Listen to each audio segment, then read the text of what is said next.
Hi everyone, I'm Cheryl. In this problem, we're going to be finding the partials of z, the first partials of z, implicitly.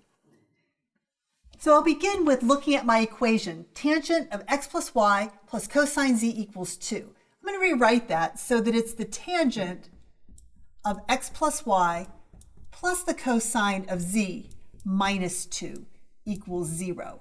And then I'm going to define a function f of x, y, and z to be equal to the tangent of x plus y plus the cosine of z minus 2.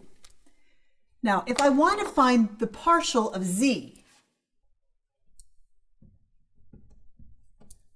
with respect to x, what I can do is I can use minus the partial of that function with respect to x and divide it by the partial with respect to z, x, y, and z, as long as that partial is not equal to 0. So let's go ahead and calculate this. I want to take the partial of my function with respect to x, so I'm going to be treating y and z as if they're constants. So if I'm treating y and z as a constant, I have the tangent of the quantity x plus y. The derivative of the tangent is secant squared, so I'll have secant squared of x plus y, and the derivative of the inside piece is just going to be a 1. Remember, z is a constant, which means that I'm treating z as a constant, so the cosine of z can be treated as a constant. Its derivative is 0, and the same thing happens for minus 2. So that's my numerator. I'll now divide by the partial of f with respect to z. If I'm taking the partial with respect to z, I'm going to treat x and y like they're constants, which means that this piece can be entirely treated like a constant. The derivative of cosine z is going to be minus sine z, and the derivative of negative 2 is just 0.